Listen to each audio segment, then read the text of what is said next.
Top 3 qualities you're looking for in a woman. So to even get like, I wouldn't list beauty or sexiness as one, because to get in the door, like that's a requirement. Yeah. Of even getting in the door, right? That's prerequisite. Right? So number 1, they have to be attractive. Well, okay, but I'm going to use these 3 as like what's going to make me keep them around. Okay. As like a girlfriend, a potential baby mama, whatever, right? Yes. Because that's what I'm actually looking for. Like, I'm not looking for a baby mama. Multiple. And moving into a farm. My man. All over the place, too. Look, I'm a handsome man. I got to spread these genes around, man. Yes. The world needs more Sterling Cooper out there, okay? Let's have a little respect. Exactly. Okay. So what you're saying is like the attractiveness, that's the obvious. We're not even going to put that in the top 3 because it's self-explanatory. Now what's going to keep you there? Is that where you're going with this? Exactly. For me, it's going to be loyalty, submissiveness, and her ability to improve my social standing in some way.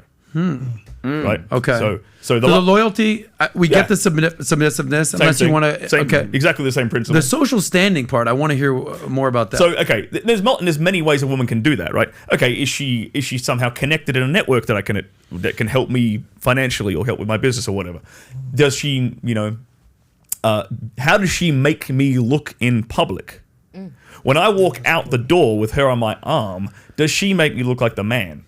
Is she looking up at me like with adoring eyes as we're sitting there at dinner, and all the guys who I'm doing business with around that table are looking at me with more respect now? That's a massive way a woman can add value. Thing. That's a huge thing. That's powerful. That's powerful. Right? Like, and if she's genuinely beautiful and attractive, that's powerful. She's also going to make me look really good when I step out with her. Of course. Right? So that's something a woman can actually add value to a man's life with, and most women don't even really understand that.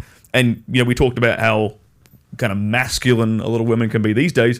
They're actually doing the opposite by making their man look like a bitch. Facts. In public. Like, by talking back to him, by disrespecting him in public. Oh my God. I had to pull my buddy aside. He was in love with this girl, and she was full on disrespecting my boy on his birthday. No. She's like, he doesn't even know what he likes. I remember I didn't do it that day.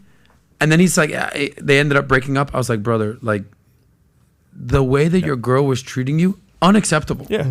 On your birthday, dog? I can't even imagine what's happening not on your birthday. He's like, yeah, she's kind of lippy. I'm like, lippy? You might got to give her a little foul lip. What? I mumbled that. Nobody, as you were, sir. Another example of, behavior that can make me look really good in public. Like, okay, we're at the club the other night, and my girl was there, and then my boys had their girlfriends there.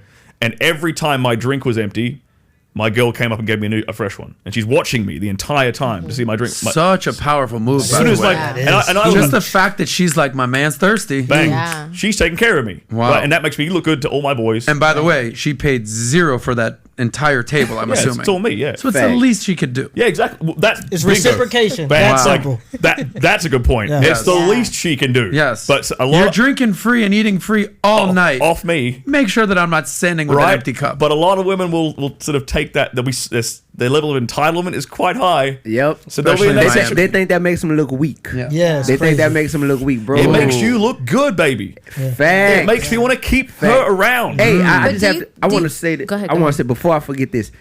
I think a lot of women have a problem when the paradigm shifts to where the man in the relationship is actually the prize. Women are conditioned that they're the prize in society, right? They're the prize, and I have no problem pursuing you, but I will not chase you.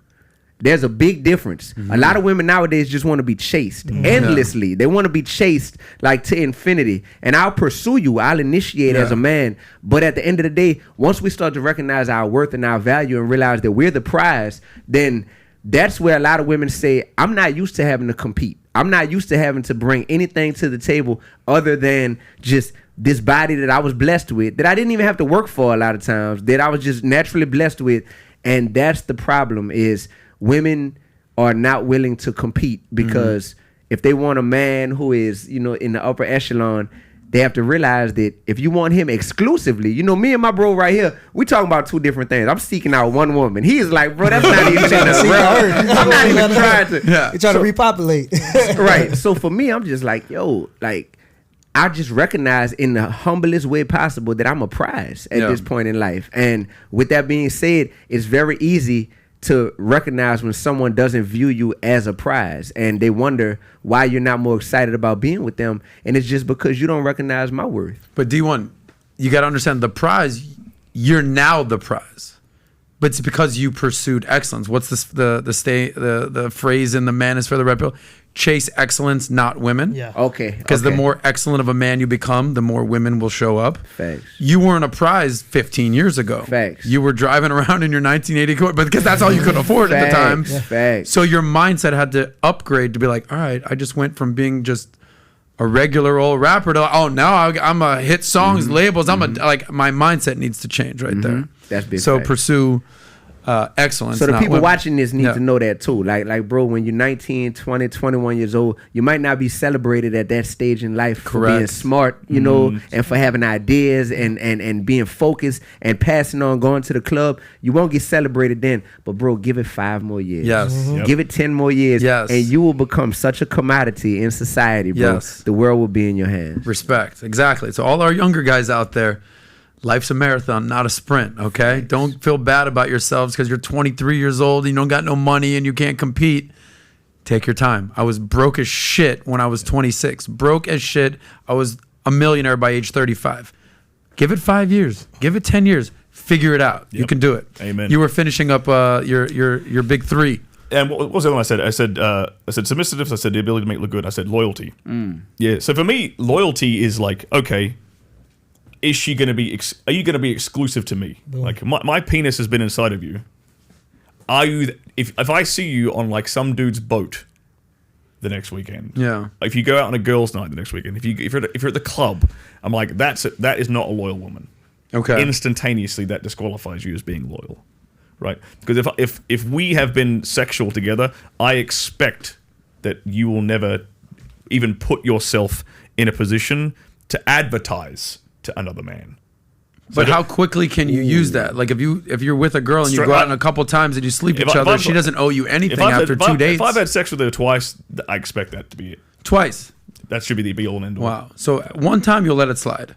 Oh, one time decides whether she's a hoe or not. Huh. Like one time I sleep with her and then I'm looking. Then I'm looking for these green flags or these red flags. Like I'm looking at her socials, what's she posting on her socials, where's she going, what's she doing, is she replying, like how keen is she? Like, it's all a test. So if you like that clip, click right here to watch another, or if you want to watch the entire Saucecast, click right here.